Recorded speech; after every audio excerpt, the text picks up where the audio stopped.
This might be the coolest pregnancy and birth story. I've never shared it with you guys. When I tell you this story was newsworthy, it was newsworthy. I tell my family I'm pregnant with my first child. We're very excited. 2 weeks later, my sister says, guess what?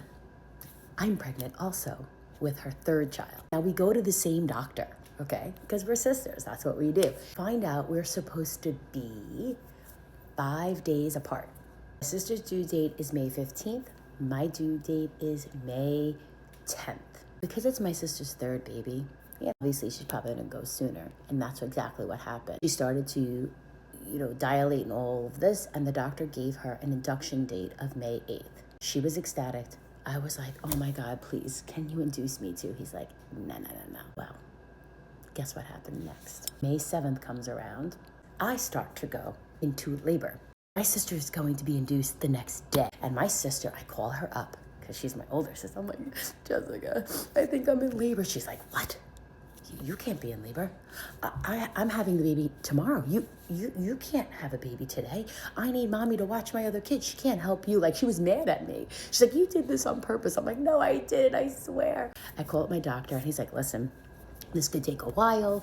Just stay at home as long as you can, blah, blah, blah. He goes, if you're not in labor and you don't come to the hospital by tonight, carpool with your sister and I'll induce you too. And I'm like, yeah, real funny, doc. It's probably around 7:30 at night. I cannot take the back labor. I cannot take the pain. I finally end up going to the doctor. I am in active labor and this bitch hurts. I go in, it is time. The baby's coming out. But with this, remember, my sister is coming to this hospital to be induced. It's scheduled. So she gets to the hospital. I'm somewhere down the hall in labor, in a room with a closed door. My sister walks into the labor and delivery unit and she goes, oh my God, that's my sister. She hears this gut-wrenching screaming of pain. And she goes, oh my God, that's my sister. Shut the door, that's my sister. And my brother-in-law goes, how can you tell that's your sister? It sounds like a car screeching. She's like, Mike, I know that's my sister. Shut the door. I can't listen to this. She's delivering. I can't. So Mike goes, oh, I'm going to go investigate. So he walks out, starts to go down the hallway, and some nurse is like, excuse me, sir. What are you doing here? Well, he's like, I think that woman in that room is my sister-in-law. Like, okay, that's great. You need to be in the family waiting room. He's like, no, you don't understand. Her sister, my wife, is 2 doors down. The nurse goes, hold up, sir. What the hell did you just say? You need to tell me your wife is about to have a baby and that is her sister? All right, we have to investigate. The nurse goes, she comes into my sister's room and goes, okay, that is your sister and the baby's crowding. She's about to have a baby. So I give birth to my beautiful daughter, okay, at 5:11 in the morning. My doctor is my sister's doctor. At this time, you had to go to the recovery room. So they wheeling me and my beautiful baby into the recovery room. My doctor goes, let's go see your sister. So we go into my sister's room, say hello, and then they take me into recovery.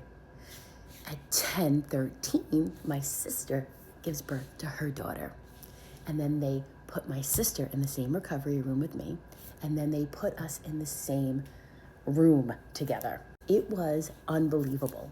2 sisters having 2 daughters, 5 hours apart with the same doctor. My mother would come up and visit and be like, okay, I'm here for room 313. And they're like, okay, we want the window or the door. Where's the patient? She's like, doesn't matter, both. They're like, no, ma'am. It's either the patient's at the window and the door. My mom's like, listen, lady, they're both my daughters. The best part about this story is my sister and I are very close. My daughter, her daughter, have grown up like twins. They have been inseparable since they were born. Been in school together. The first time they were separated was college. It was the most magical birth experience. The hospital wanted to put us on the news, but my sister was like, no, I can't. I can't do that. I just gave birth, right? She was like a Victoria's Secret model. She looked gorgeous. I was a hot freaking mess. I broke all the blood vessels in my face. My hair was like this. I thought I was going to be like fitting into medium-sized pajamas, but that didn't work out. So I had to put on a clean hospital gown. It was like people would walk in the room and they'd be like, oh God, Larissa. And then they'd go over to my sister who was like perfect. I have so many funny stories from that birth experience, but like, what are the odds? 2 sisters, 2 daughters, Same day, 5 hours apart, same hospital, same doctor, same room. Now that's a birth story.